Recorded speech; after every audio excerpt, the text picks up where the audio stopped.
Marami pong nagtatanong kung paano nga nakuha netong si Congressman Leviste, yung tinatawag nila na Cabral Files. Paano daw niya yun na-obtain?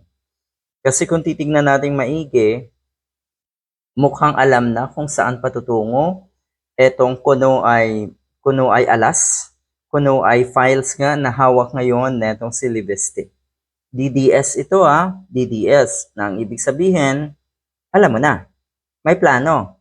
May planong manira. May planong pabagsakin. Baka kasama daw ito sa plan nga na itong mga Duterte na pabagsakin ang kampo ni PBBM, ang ating gobyerno. Nung una, medyo okay pa, Ayan, minsan kasi pag gusto mong magpabida, gusto mong umiksena, pasensya ka dahil siguradong maglalabasan kung ano ka, kung sino ka. Maraming issue na naglalabasan ngayon tungkol dito Nariyan na kuno ay na-kick out ito sa isang university sa US dahil sa cheating at plagiarism, kung ano man. Yan. Hinay-hinay kasi. Hinay-hinay sa pagpapasikat. Kasi ang nangyari, mukhang hindi umobra yung mga banat, yung mga birada, yung pagpapasikat na itong si Kiko Barsaga. Kaya eto naman ngayon daw ang tila ba pinupush na itong mga diehard.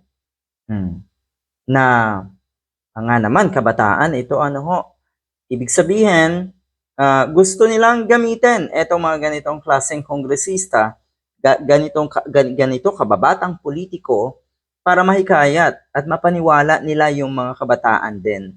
Nako, malabo yan. So balikan natin, ang dami na pong kapalpakan doon sa gusto niyang isiwalat nga, yung sinasabi niyang Cabral Files. Na andyan yung akusasyon niya kay Congressman Ridon, at syempre naisama na rin si dating Senator Manny Pacquiao. Dapat daw na paimbestigahan ito dahil talagang hindi malinaw kung paano nga na-obtain itong mga documents na ito na itong batang kongresista. Kaya dapat paimbestigahan. Ito daw ba ay kinuha niya? Ito daw ba ay voluntaryo na ibinigay sa kanya? Yun yung mga katanungan na dapat talagang tignang maigi. Napakaraming butas ng mga files na kanyang inilabas. At yung kanya pang ilalabas ay siguradong hindi rin o kaduda-duda rin. Hindi ba pwede ba nating sabihin na dinuktor ang mga ito para lamang siraan daw ang nasa Malacanang? Nako, kung DDS ang gagawa niyan, katulad na itong batang kongresista na ito, hindi talaga malayo.